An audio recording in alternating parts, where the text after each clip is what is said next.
How's it going, everyone? Welcome to Smokey's Miniatures.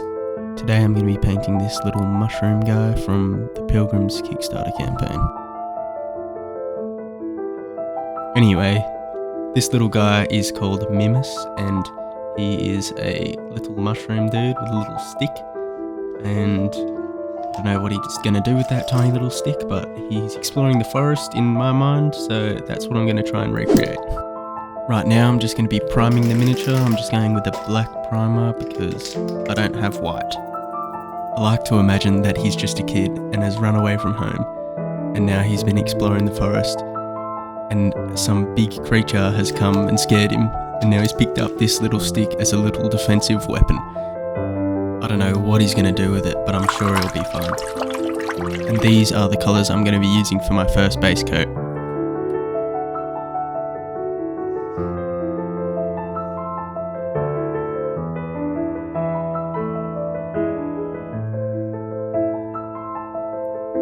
I'm mixing blue and green to make this colour. This is going to be the colour for the body of our mushroom.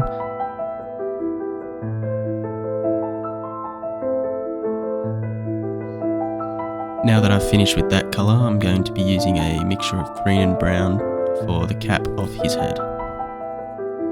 I chose green as the colour for the top of his head because when a predator looks down from above, they will mistake his head for a bowl of moss.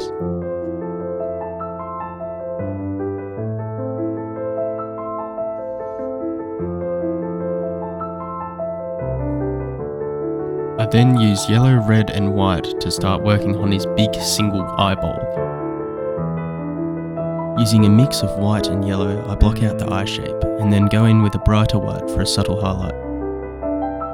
I use a pencil to roughly shape out the pupil of the eye. I chose orange as the colour of the iris because it contrasts well with the green of the cap and the blue of the body. Highlighting the iris with yellow helps to show that the light is coming from the right of the mini. Here I am painting the pupil black and then following up with a bright white highlight.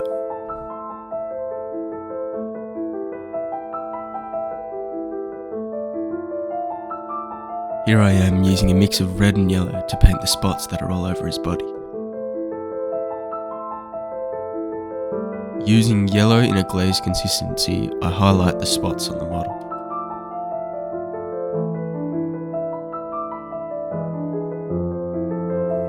I start highlighting the cap with a sponge, and then remember that stippling is easier. Stippling puts texture on the cap, which otherwise would have just been one solid colour.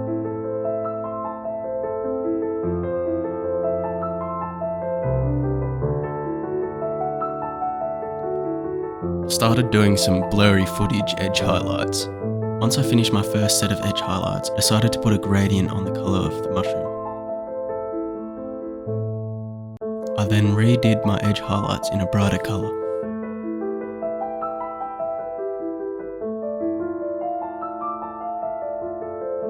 Now that I've finished highlighting the body, I'm going to start working on the base.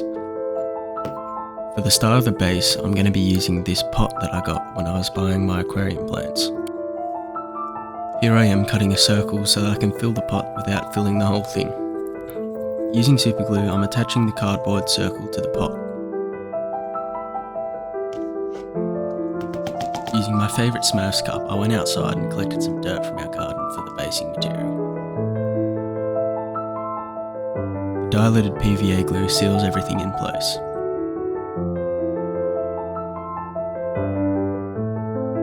The base now primed, I start working on painting the ground.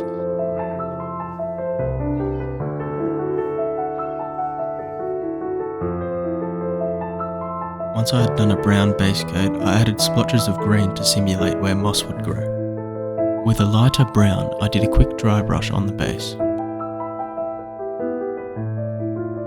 I used some of my black to darken the brown and create a base coat for the log. I started highlighting the leaf litter in a brighter brown colour. I did this to give more definition to the individual pieces on the base.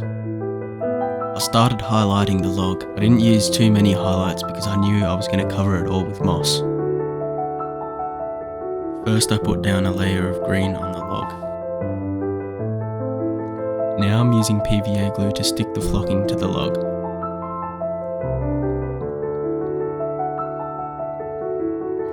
Most people use green sponge for their moss. I prefer to use this Games Workshop flocking. I cut up pieces of these static graft tufts to place under the log like weeds growing out from underneath.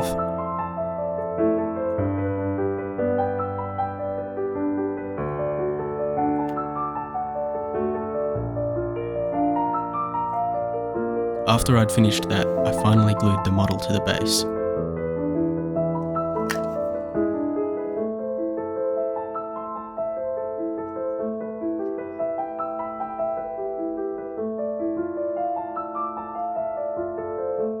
I added some final details using these little red flowers and called the model finished.